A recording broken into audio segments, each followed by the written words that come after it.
According to a declassified U.S. intelligence report, the conflict in Ukraine has inflicted significant human and material costs on Russia. The report, disclosed by an informed source on Tuesday, reveals that Russia has incurred approximately 315,000 casualties among its troops, comprising both fatalities and injuries. This accounts for nearly 90% of its initial personnel strength at the commencement of the conflict. In addition to the human toll, the report assesses that Russia's military modernization has suffered a setback of 18 years due to losses in personnel and armored vehicles to the Ukrainian military. Despite the gravity of these findings, the Russian Defense Ministry in Moscow did not respond to requests for comment, redirecting inquiries to the Russian embassy. Russian officials dispute Western estimates of casualties, asserting that they are exaggerated and consistently downplay Ukrainian losses.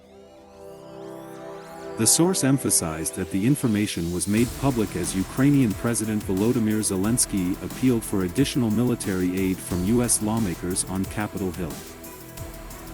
However, Zelenskyy faced skepticism from key Republicans during his plea.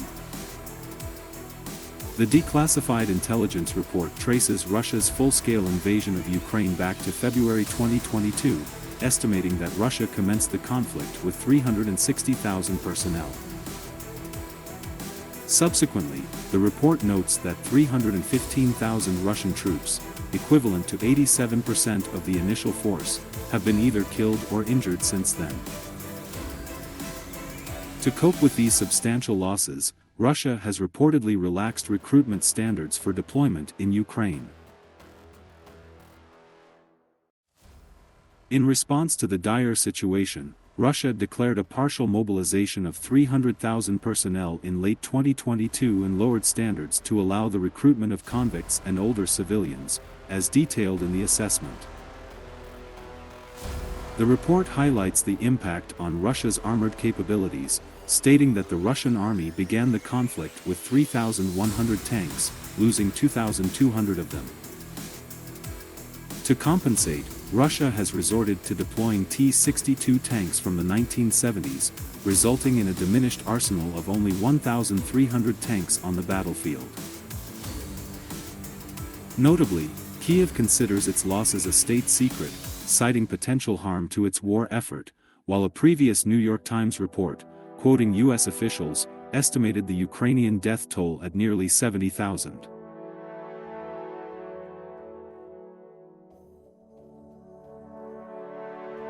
Despite the unprecedented fatalities, the Russians have successfully replenished their manpower and are accelerating the restoration of their industrial capacity to compensate for material losses. This recovery is occurring at a pace surpassing their pre-war capabilities. In the event of a triumph in this war, the Russian army will emerge battle-hardened and significantly larger than the pre-2022 Russian land forces. The Russian economy is expected to recover gradually as sanctions inevitably diminish, and Moscow devises strategies to bypass or mitigate those that persist. With time, Russia will replace its equipment, rebuild its coherence, and draw upon invaluable experience gained in mechanized warfare. The country will also bring advanced air defense systems that pose a challenge even to American stealth aircraft. For the first time since the 1990s, Russia could present a substantial conventional military threat to NATO. The timeframe for this threat is influenced to a significant extent by the Kremlin's investment in its military. And given Moscow's commitment to an ambitious post-war military expansion program, the duration may not be lengthy. This creates uncertainty for the United States, as there is no assurance of a prolonged period before potential military challenges arise. While the overall military potential of the United States and its NATO allies far exceeds that of Russia, casting doubt on the West's ability to overcome any conceivable Russian military advances is unwarranted.